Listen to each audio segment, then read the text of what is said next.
Hi hello friends. இன்றைக்கி நம்ம என்ன ஸ்பெஷலாக பண்ண போகிறோம்னா வரகு அரிசியில் பிரியாணி எப்படி பண்ணுறதுன்னு பார்க்க போகிறோம். ஒரு டிஃப்ரெண்ட்டாக இருக்கும், ஒரு டேஸ்டியாகவும் இருக்கும். வாங்க வீடியோக்குள்ளே போகலாம். எப்படி பிரியாணி பண்ணுறதுன்னு பார்க்கலாம். அதுக்காக நான் குக்கர் பிரியாணி தான் பண்ண போகிறேன். அதுக்காக குக்கர் வச்சுட்டேன். அதில் வந்து ஒரு மீடியம் சைஸ் பெரிய வெங்காயத்தை வந்து இந்த மாதிரி ஸ்லைஸாக கட் பண்ணி வச்சுருக்கேன். அதை ஆட் பண்ணிக்கலாம்.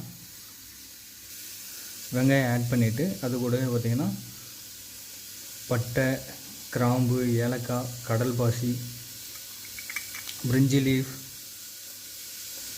ஒரு ஸ்டார் நைஸ் வந்து ஒரு ஸ்டார் நைஸ் இதெல்லாம் இதை எடுத்து வச்சுருக்கேன். இதையும் ஆட் பண்ணிக்கலாம். ஆட் பண்ண உடனே இது கூடவே பிரியாணிக்கு தேவையான ஆயில் வந்து ஆட் பண்ணிக்கலாம். நான் வந்து ஒரு 50 ml ஆட் பண்ணிக்கிறேன், கரெக்டாக இருக்கும். ஆட் பண்ணிவிட்டு இதை வந்து நல்லா ஒரு கிண்டி விட்டுக்கலாம். வெங்காயம் வந்து நல்லா ஒரு பொன்னிறமாக வர்ற வரைக்கும் வெங்காயம் நல்லா பொன்னிறமாக வரணும். அது வரைக்கும் நல்லா வதக்கிக்கலாம்.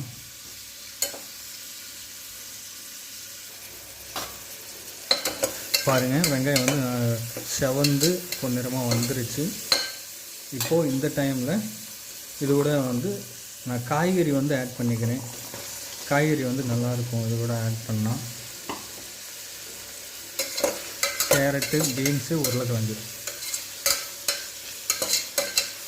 ஆட் பண்ணி ஒரு நிமிஷத்துக்கு வதக்கிக்குவோம். ஒரு நிமிஷத்துக்கு வதக்கும்போது காய்கறியும் வெங்காயமும் வெந்து வந்துடும். வெங்காயம் பார்த்திங்கன்னா இன்னும் ஒரு பொன்னிறமாக மாறிக்கும்.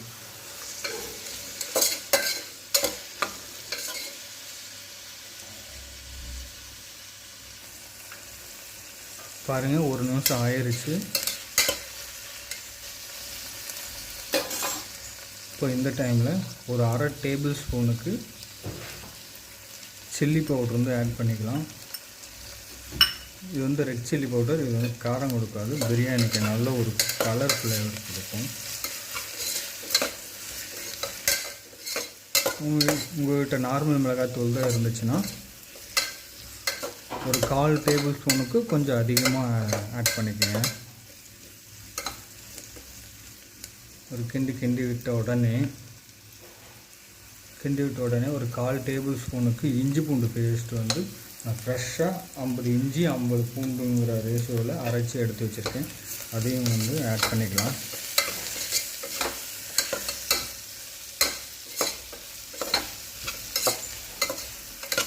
ஆட் பண்ணி அதையும் நல்ல ஒரு மிக்ஸ் ஆகிற அளவுக்கு கிண்டி விட்டுக்கலாம். கிண்டி விட்ட உடனே காரத்துக்கு ஏற்றாப்புல பச்சை மிளகா ஒரு 2 சேர்த்துக்கலாம். உங்களுக்கு காரத்துக்கு தகுந்தாப்புல நீங்கள் மிளகா சேர்த்துக்கங்க. மிளகா சேர்த்த உடனே நான் ஒரு 6-7 முந்திரியை வந்து இந்த மாதிரி எடுத்து வச்சுருக்கேன். முந்திரி வந்து ஆப்ஷனல் தான், உங்களுக்கு விருப்பம்னா நீங்கள் ஆட் பண்ணிக்கலாம், அல்லது ஸ்கிப் பண்ணிக்கோங்க. எல்லாத்தையும் போட்டு ஒரு கிண்டி விட்டுக்கலாம். இப்போ இந்த டைமில் இது கூட ஒரு 5 விரலுக்கு அடங்குறாப்புல கொஞ்சமாக லேசாக ஒரு புதினா வந்து ஆட் பண்ணிக்கலாம்.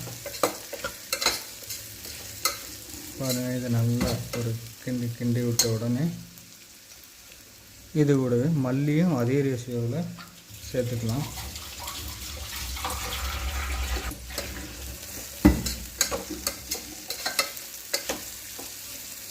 இதெல்லாம் சேர்த்துனோடனே ஊற்றிட்டு இது கூட தக்காளி வந்து ஒரு மீடியம் சைஸ் தக்காளி இந்த மாதிரி ஸ்லைஸாக கட் பண்ணி வச்சுருக்கேன். அதையும் ஆட் பண்ணிக்கலாம். வெங்காயம் எந்த அளவுக்கு போடுறோமோ அதே அளவு தக்காளி போட்டுட்டு ஒரு நிமிஷத்துக்கு இதை வந்து நல்லா ஒரு கிண்டி விட்டுக்கலாம். பாருங்க, ஒரு நிமிஷத்துக்கு கிண்டி விட்டாச்சு. இப்போது இது கூடவே ஒரு அரை டேபிள் ஸ்பூன் அளவுக்கு சால்ட் ஆட் பண்ணிக்கலாம். நீங்கள் தேவையான அளவு சால்ட் ஆட் பண்ணிக்கோங்க. சால்ட்டு போட்டுட்டு நல்லா மிக்ஸ் பண்ணி விட்டுக்கலாம்.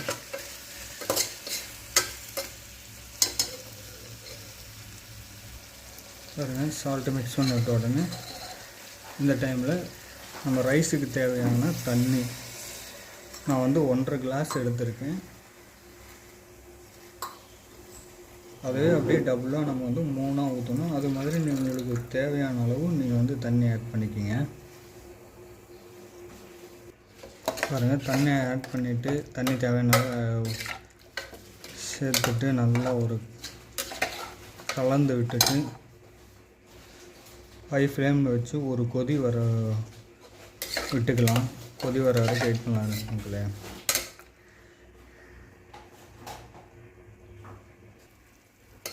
பாருங்கள் கொதிச்சு வந்துருச்சு.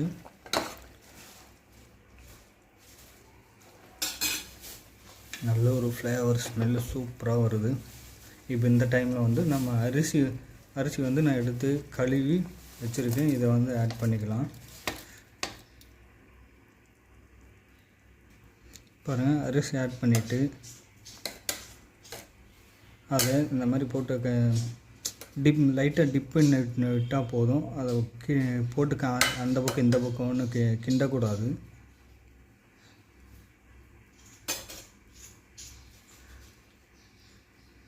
டிப் பண்ணி விட்டுட்டு ஒரு 3 விரலுக்கு அடங்குறாப்புல ஒரு கொஞ்சமாக லேசாக புதினா இலை சேர்த்துக்கணும். அதே அளவு வந்து மல்லியும் கொஞ்சம் லேசாக சேர்த்துக்கலாம்.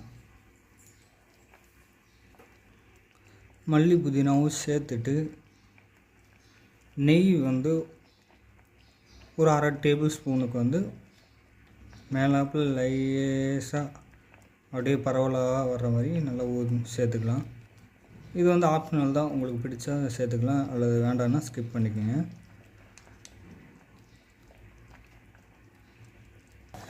பாருங்கள் லைட்டாக கொதி வந்துடுச்சு. இந்த டைமில் நம்ம மூடி போட்டு க்ளோஸ் பண்ணிவிட்டு ஒரு 2 விசில் விட்டு எடுத்துக்கலாம். மக்களை பாருங்கள் 2 விசில் விட்டாச்சு. 2 விசில் விட்டு ஏர் வந்து டோட்டலாகவே அதுவே ரிலீஸ் ஆயிடுச்சு.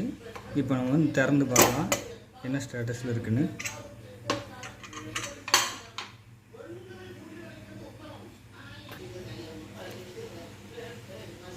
பாருங்கள் பிரியாணி வந்து ரெடி. தண்ணி இருக்கான்னு பார்த்துக்கலாம். சாப்பாட்டை இப்படி ஓரமாக இப்படி ஒதுக்கிட்டு பார்த்தோம்னாலே தெரியும் தண்ணி இல்லை, சுத்தமாக ட்ரை ஆயிடுச்சு. சாப்பாடும் பார்த்திங்கன்னா உதிரியாக சூப்பராக வந்திருக்கு. வரகரிசி பிரியாணி ரெடி. மக்களை இதே மாதிரி நீங்களும் வீட்டில் செஞ்சு குடும்பத்தோடு சாப்பிட்டு என்ஜாய் பண்ணுங்கள். மறக்காமல் வீடியோவை சப்ஸ்கிரைப் லைக் பண்ணுங்கள்.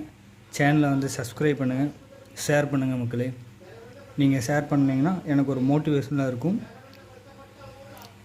அது மட்டும் இல்லாமல் இந்த மாதிரி வரகரிசி பிரியாணி நிறைய பேர்த்துக்கு தெரியாது. தெரியாதவங்களும் அவங்க தெரிஞ்சுப்பாங்க. இந்த மாதிரி சிறுதானியங்களில் நம்ம உணவாக சமைச்சு சாப்பிட்டு வந்தால் நல்ல ஒரு ஹெல்த்துக்கு நல்லது. பிடிக்காதவங்க கூட நல்லா விரும்பி சாப்பிடுவாங்க இந்த மாதிரி நம்ம செஞ்சு சாப்பிடும்போது. அதனால் ஷேர் பண்ணுங்கள் மக்களே, சப்ஸ்கிரைப் பண்ணுங்கள். நம்ம அடுத்த வீடியோவில் நம்ம சந்திப்போம். தேங்க்யூ மக்களே.